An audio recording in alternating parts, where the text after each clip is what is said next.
Hello, everyone, and welcome to Precalculus. This is section 7.6 on linear programming. Today, we're going to learn about something called optimization, which is the process of finding the minimum or maximum of a quantity. Linear programming is an optimization strategy that involves a system of linear equations called constraints and a linear objective function. So you may remember we just did this in section 7.5, where we graphed a bunch of lines and then we found the region that they all shared in common. Now we're going to give this a name. This is the feasibility region, and these are all the feasible solutions. But sometimes you might want to know the best solution. Maybe you're trying to minimize the number of miles you travel or maximize the number of dollars you make, minimize the amount of money that is spent in manufacturing. And somebody super smart back in the 1940s figured out that the maxes and mins are always going to occur at the vertices. We'll actually do a word problem to explain this a little bit clearer in the real world. But for now, we're just going to start with a problem that allows us to maximize and minimize a general function given a certain number of constraints. So in number 1, we're going to start off just like we did in 7.5. We're just going to go ahead and make the graph. So x is greater than 0 means I want to draw that line right there on the y-axis. And y is greater than 0 is right there. So in other words, when you see these two, this just means that you're sticking to quadrant 1. So let's graph our two actual lines. This one, we can use that intercept method we did before. If x is 0, then y is 2. And if y is 0, then x is 4. And just plot those 2 points. Just trying to offer you some different solutions. I can see the slope is -1/2, which if you did decide to do it as y is equal to mx plus b, then you got that, which is totally fine. Just trying to give you choices. So this is my line. And I want less than. 0 plus 0 is less than 4. So that means I would be shading underneath the line. On my other one, again, I could just plot the two intercepts. If x is 0, then y is -1.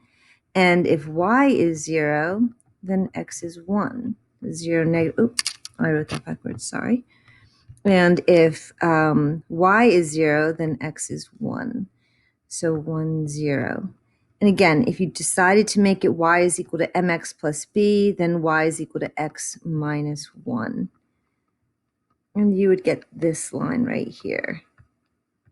So I'm going to go ahead and graph that. And since I plug in 0, 0 and find out that that solution does work, I would want 0, 0 to be graphed. So I would plot above the red line. But if I only do quadrant 1 and I keep those conditions there, I would actually just get this section right here. So be really careful to stay in quadrant 1. So any value in that shaded region satisfies all 4 of these constraints.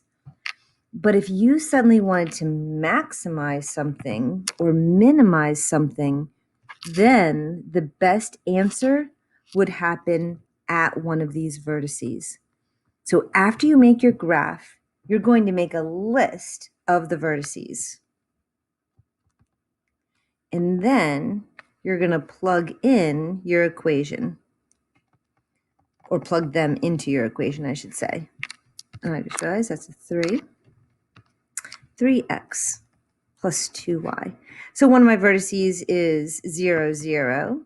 One of them is 1, 0, 2, 1, and 0, 2. So I plug that in there and I get 0. When I plug 1, 0 in, I get 3.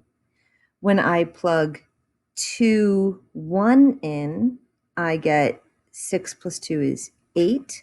And when I plug 0, 2 in, I get 4. So the minimum value of z is 0, and the maximum value of z will be 8, and it'll occur at the point 2, 1. So it doesn't really mean a lot in this context, but we'll do some word problems in a minute. Let's just do one more and make sure we got it. So I'm going to find the minimum and the maximum value of z is equal to 4x plus 2y. Again, they didn't put it in the list of constraints this time, but this means quadrant 1. So I have another one here that I think I'm just going to go ahead and say when x is 0, y is 2, and when y is 0, x is 4. 0, 2, 4, 0. I can see the slope now pretty easily. And so I can graph that. Everything is greater than or equal to, so no dashed lines. 0, 0 is not greater than 4, so I would want to go above this line. Next line. So my instinct, it's just so easy to switch this one that I am going to switch it. But then I realize I can't start at 7. But you can start at any point that you find. So I'm just going to plug in 1. If I plug in 1, I get 4. I can start at 1, 4. You don't always have to start at the y-intercept. So I go down 3 over 1, down 3 over 1. And that's going to be this line. I plug in 0, 0. 0 plus 0 is greater than 7. It is not. So I don't want to shade 0, 0, which means I would have to shade to the right. And my last one. So again, we kind of talked about this last time. If you're going to set it equal to y, then when you divide both sides by 2, you really should leave it like this while you just find one good point, because 0 is not going to work. So once you put it like this is great for slope, but not great for y-intercept. Not that you can't plot 3.5, but I don't want you to try and do slope from 3.5, because chances are your line won't be perfectly accurate, and I am definitely going to be grading you on accuracy. But in this position, it's easy to find one good point. If x is 1, you'll get 8 on top, which is 1, 4. So 1, 4. And then from there, now that I have one good point, I can use the slope, up 1 over 2, up 1 over 2. And it does hit my y-intercept, so I can feel confident that I did it correctly. Now I plot my 0, 0. 0 plus 0 is less than 7. It is. So I want to go underneath this line. What is the shaded region that will fit all of these conditions? It's this section right here. But before you go all the way down, remember it stops at the end of the quadrant. This is only for quadrant 1. So now I want to maximize and minimize the equation z. So z is equal to 4x plus 2y. So I'm going to make a little table with my vertices, which are 1, 4, and 2, 1. And because I did stop at the x-axis, there's another one there at 4, 0. I'm going to plug these in. 4 plus 2 times 4 is 8, which is a total of 12.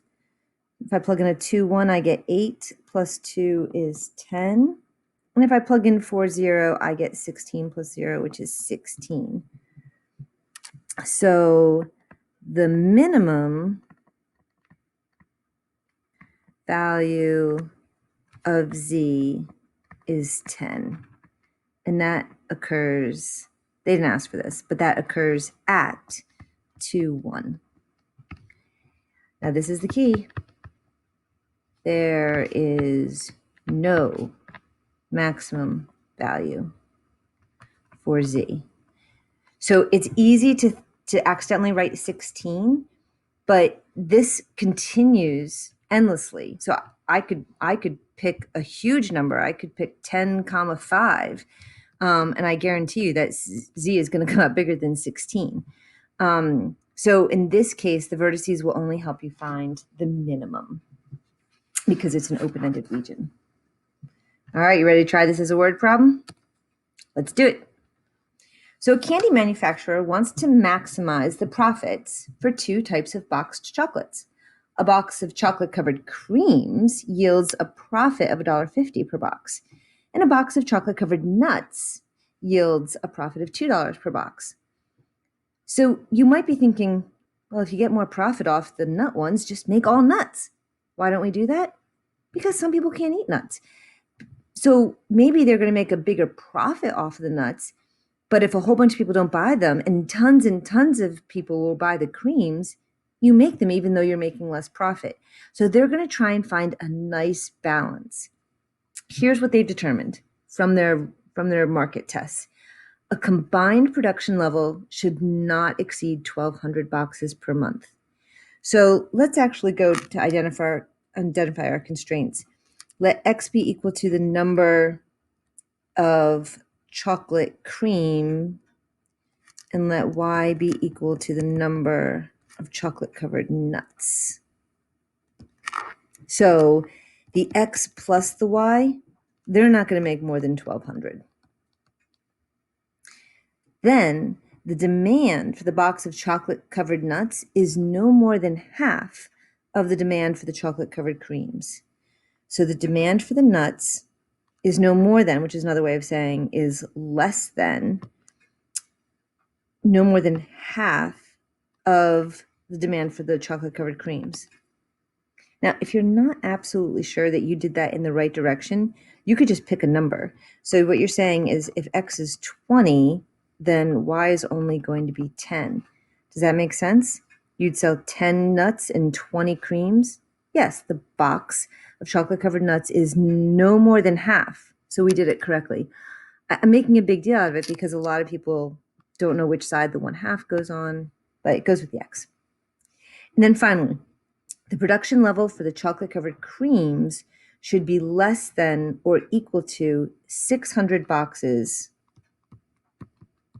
less than or equal to 600 boxes plus 3 times the production level for the chocolate-covered nuts. So now that I have my system of equations, I need to find their vertices. Now you'll notice I gave you a huge piece of paper to do this on, but I didn't actually make a graph for you. That's because these numbers are enormous. We don't want to actually graph it exactly. We just want to have a rough enough sketch that we can see how they interact with each other. So first of all, using our intercept method, I know that we'll make this the red one. I know that if X is 0, Y is 1,200, and if Y is 0, then X is 1,200. So that's going to be easy to graph. The blue one doesn't have any particular points besides 0, 0. But since we know we have to talk about 1,200, let's do 1,200. And then at 1,200, if X is 1,200, then Y is going to be 600. This will give me a sense of how big to make my graph. Now, the third one is just all wrong because it's in terms of X instead of Y. This is another great one where it's probably just going to be easier to let Y be 0. If Y is 0, X is 600. And if X is 0, I can solve for that real quick. 0 is equal to 600 plus 3Y. Negative 600 is equal to 3Y. Y is equal to negative 200. So negative 200. Now I have a sense of how big I want my graph to be. I really don't need to go above 1,200. So I'm going to say 500, 1,000, 1,500. I'm not trying to make this exact. I'm just trying to get a sense of what it looks like. And then in the other direction, 500, 1,000, 1,500. So my red graph goes somewhere around 1,200 to 1,200. It looks something like this. And my 0 plus 0 is less than 1200, so I would be shading underneath it. My blue graph, 0, 0, and at 1200, it's up here at 600. So it looks something like this. I can't check 0, 0. So why don't I check 500, 0 and see if that works. So so my point that I'm checking is 500, comma 0. So is 0 less than or equal to 1/2 of 500? It definitely is. So I want to go underneath my blue line. The last one, green line. So let's see, 600, comma 0. So about 600, comma 0. So now I have a problem. I got to go down a little bit. So 0, comma, so this is negative 500 down there. So 200 is probably only right there. So my green line is going to go something like that. Does 0, 0 work? Let's plug it in. 0 is less than or equal to 600 plus 0. It does. So I do want to shade 0, 0, so I'm going to shade above my green line. And that's how you make a rough sketch. Why do I need this rough sketch? This is super important that you understand this next 2 minutes here. I need the rough sketch because I want to know these points of intersection. But there's other points of intersection where the blue line and the green line cross. I don't want that point of intersection. I just want these 4. So here are my vertices, and here's going to be my z, which we'll talk about in a minute. So definitely 0, 0, and you may remember from doing it that is 600, comma 0. And then I need to find the intersection of the red and the blue. Red and blue. So I look at my red equation, my blue equation, and first of all, I'm going to rewrite the blue. Clear fractions. So 2y is equal to x. And then I'm going to use substitution. That's going to give me x, oh, not x anymore. So instead of x, I'm going to do 2y, because that was x, plus y is equal to 1200. Y is equal to, 3y is equal to 1200. Y is equal to 400. And then going back into the fact that x is twice y, then x must be 800. Let's see if that sounds right. Red and blue, 800, comma 400. Oh yeah, that totally looks like that could be it.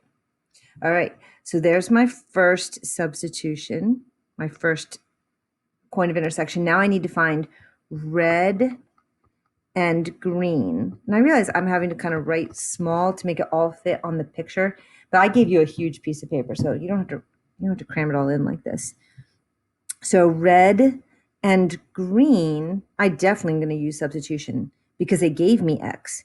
So 600 plus 3y is x. And then x plus y is equal to 1200. Notice I've dropped all my inequalities. I'm actually trying to find not whether inequalities have a shaded region in common, but where that actual singular point is. So I change it to an equal sign. 4y is equal to, subtract 600 from both sides, and y is equal to 150. So if y is equal to 150, then plugging it back into here, x is 3 times y, which would be 450, plus 600 would be 1050. Let's see if that sounds right. Okay, so mine looks like it's a little bit before the 1000, but I also made a rough sketch, so I'm okay with that. It's still close. And then comma 150, that definitely sounds right. So now I have all my points of intersection. The question is what to do with them. All right, These problems are long. These problems are hard. Hang in there. So I want to maximize my profit. So I'm going to be writing my own z equation. Before they gave you the z equation, now you're going to be writing yours. This is the profit. The way you know which equation is not getting graphed, but instead is your z equation, it's the one you're trying to maximize. So I'm going to get $1.50 for each box of chocolate covered creams. So $1.50 times X. Plus, I'm going to get $2 for every box of chocolate covered nuts. That's what will determine my total profit. 1.5x will give me the profit from the chocolate covered creams. 2y will give me the profit from the chocolate covered nuts. If I add them together, it'll give me my total profit. And I want to maximize that. So I'm going to plug that in to all 4 of these and see what I get. So you do get 0 here. Remember, this is always going to maximize and minimize. So you just found the minimum, but that's okay. We don't need it. And then if I plug in 600 into here, 600 times 1.5 is 900 and y is 0. So just a total of 900. Now you can get your calculator out. You're not going to get your calculator out. You're just going to wait for me, aren't you? 1.5 times 800 plus 2 times 400 will come out to be 2,000. That's looking good. One more to do. 1.5 times 1050 plus 2 times 150 comes out to 1,875.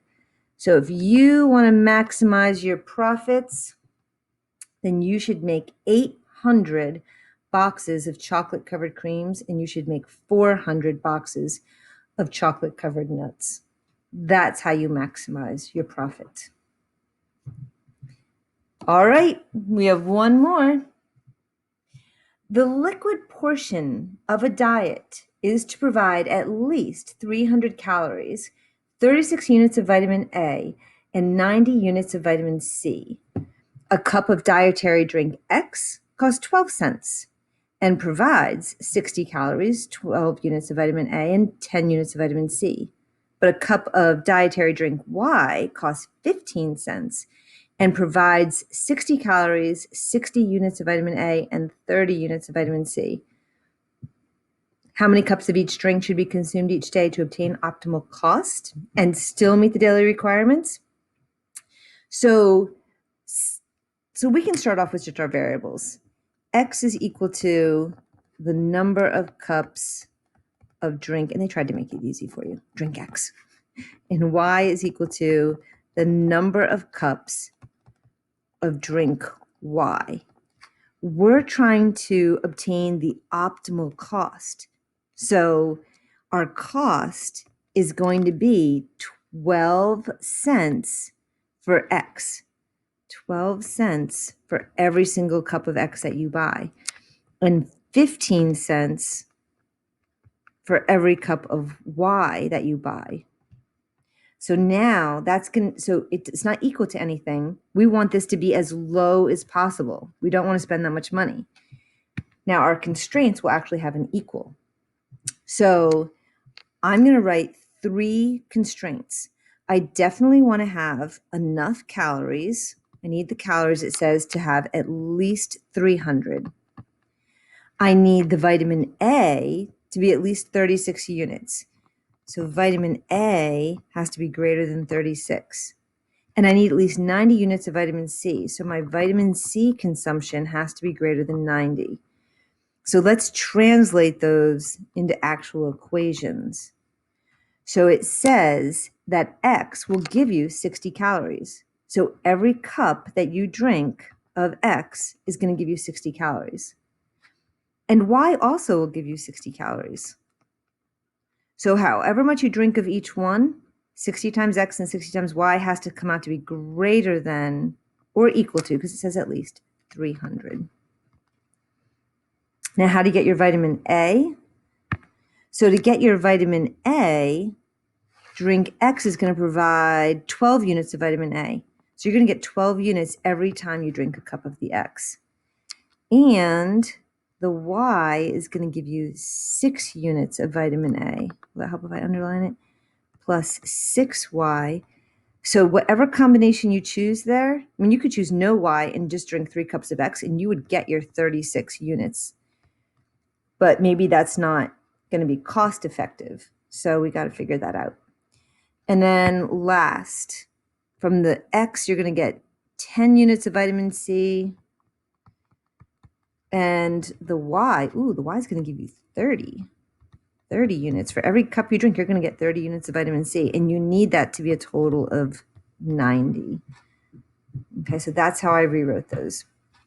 So again, like last time, I want to just make a general enough graph that that I can get a sense of what is happening without, actually putting it on graph paper and everything. So what you might want to do is, I'm actually going to erase this and kind of go sideways here. Look how I can make this simpler. Divide through by 60, and you can just make this X plus Y is equal to 5. That's nice. Let's do that.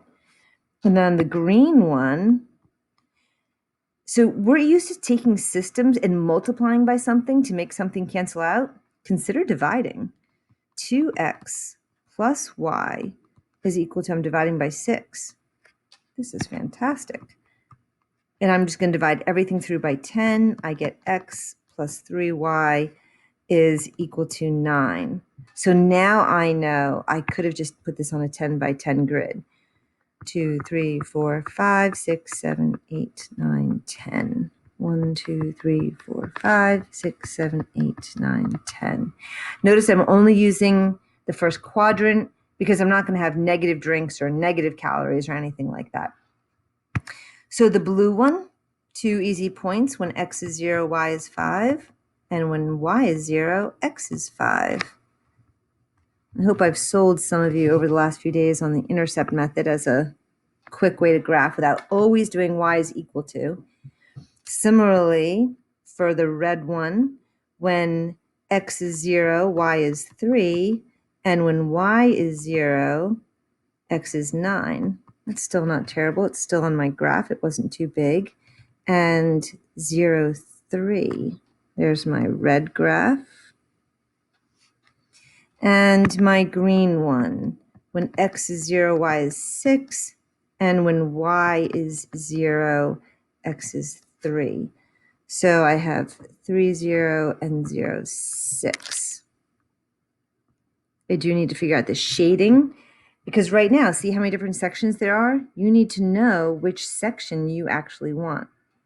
So I always go back to the original for my 0, 0. 0 plus 0 is greater than 300? No. So I don't want to shade 0, 0. That's my blue one, so I'm going to go above it. For my green one, 0 plus 0 is greater than 36? No. So I don't want to shade 0, 0, so I'm going to go this way. And the red one, 0 plus 0 is greater than 90? No. So I don't want to shade 0, 0, so I go to this side. What's my final shaded region? I'm going to stick to the inside, I didn't go outside of it. I'm going to stick to the inside the y-axis in quadrant 1. And then I'm going to slip down along here, and then I'm going to go along here, and then stay along the x-axis. So I'm looking at this whole region right here. So I'm not going to be able to find a maximum, but that's okay. Because remember what the question is. How many cups should you drink each day to obtain the optimal cost? Well, if you're trying to optimize your cost, you want the minimum, not the maximum. There's no maximum. You could drink this stuff, forever and get a whole bunch of different calories and stuff like that. But you don't want to do that. All right, so let's write down our vertices. Let's see how many we can figure out easily. Vertices. And remember, our cost equation is going to be 0.12x plus 0.15y. So my vertices are that one. That's nice. Now, it's going to be 0, 6.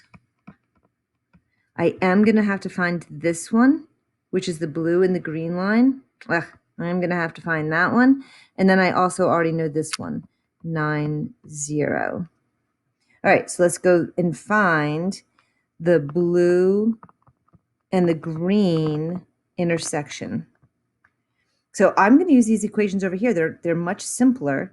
And to put the blue and the green together, I'm going to go ahead and do negative x minus y is negative 5. So I multiply the blue one by negative 1.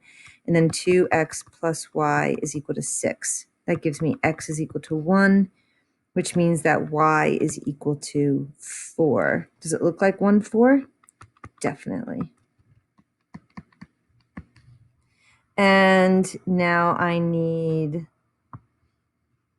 just going to mark that one out, very tight on room. Now I need red, blue. Notice I do not need red, green. And what's really important for this is some kids are just like, yeah, I don't know which one I want. I'm not good at graphing carefully. I'm just going to find all the points of intersection. I can tell you right now, red and green is going to give you a more optimal cost, but it's not going to meet your calorie restrictions because it's not part of the shaded region.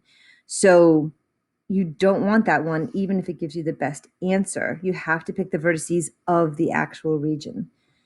All right, so just blue and red. So blue and red. Again, I'm going to go ahead and make my blue negative, keep my red the same, and this time my x's will cancel. I get 2y is equal to 4, y is equal to 2, which means that x is equal to 3. Does it look like 3, 2? Not quite. Not a perfect graph. Looks more like 4, 2, but I'm going to trust my math more than my super rough sketch there. And my last one is 3, 2. All right, so I know you're not pulling out your calculators and doing this with me, so I'll go ahead and do it for you. When you plug in 0, 6, you get 90 cents. When you plug in 90, you get $1.08.